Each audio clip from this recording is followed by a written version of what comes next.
Thanks for clicking this video at ang pag-uusapan niya natin ngayon ay mga torque wrench.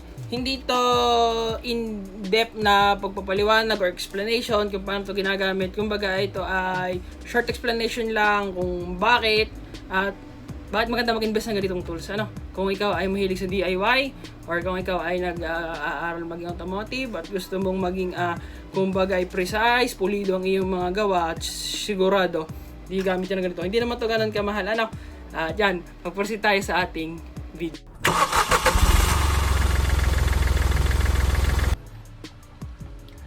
Yan nga, pag-uusapan nga natin ngayon ay ang mga torque wrench.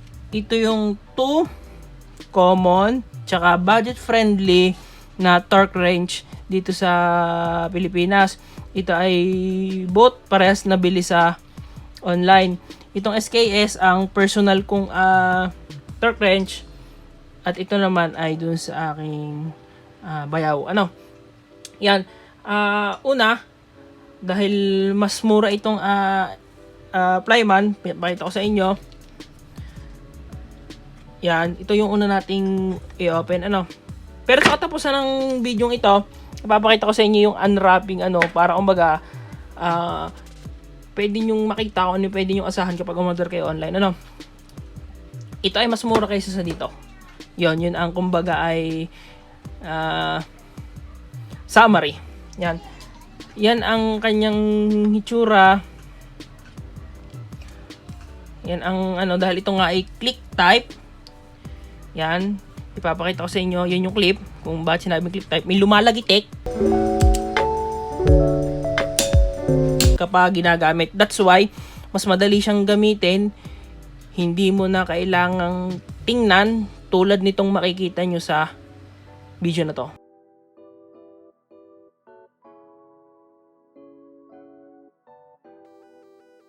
Yan, kita nyo. Yan. Tapos kasama na sa kanya, pag binili mo siya, meron na siyang kasamang, syempre, ito yung sa mga conversion. Tapos may kasama na siyang extension. May kasama din siyang 21mm, isa sa pinaka-common na tornilyo kung mga Toyota. Sunod naman 17mm kung ikaw ay naka-aftermarket na kagaya ng race or mga aftermarket na lug nuts, 17mm gagamitin mo. Tapos ito naman 19mm po mga Honda or Isuzu. Yan yung kasama sa package ng torque wrench na ito. Ito nyo naman. Yan.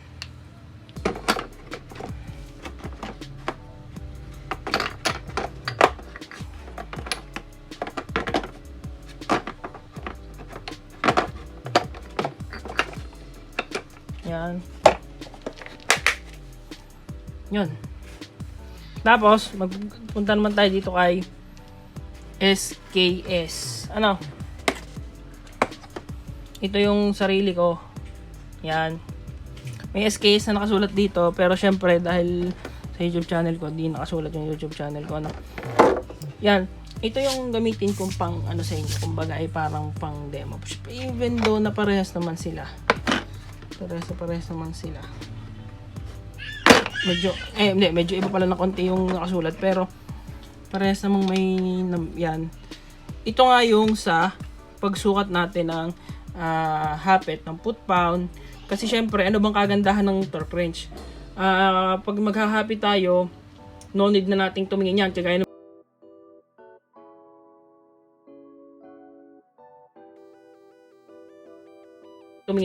na makikita nyo sa video yan, sinisilip-silip po pa habang naghahapit ako ng gulong.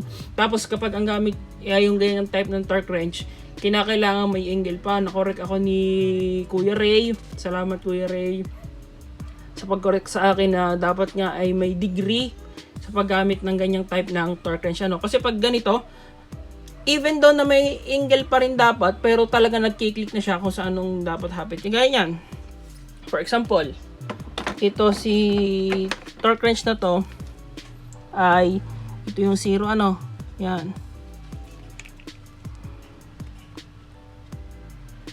So sistema niya ngayon yan, pag sa nakikita nyo, ngayon siya ay naka 20 pound-feet. Kapag foot-pound or foot-pound. Yan, dahil foot-pound na nakasulat ito. Tapos, pag nakaganito naman siya,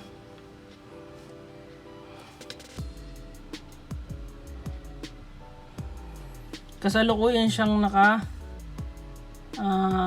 92 foot-pound.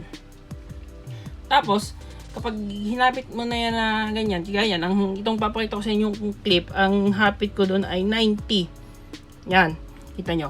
Mag-click yung nasa video. Yun na. Kapatalo, sa dulo.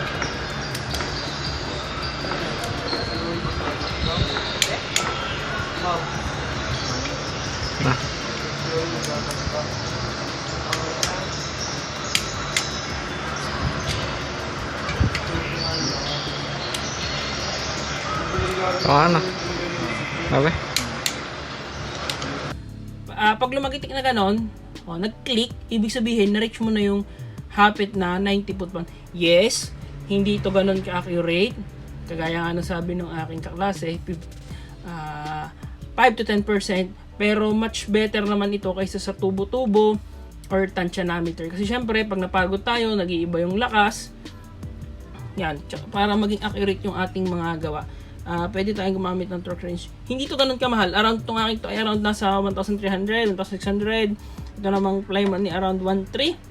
Kasama pang mga sakit. Kaya kumbaga hindi ito sobrang kamahalan. Pero take note, ang torque wrench ay panghapit laang. Hindi ito i-design na pangluag. Ano? At yan, ipakita ko sa inyo yung short clip ng unwrapping. Yan.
Thanks for watching. Sana may natutunan kayo.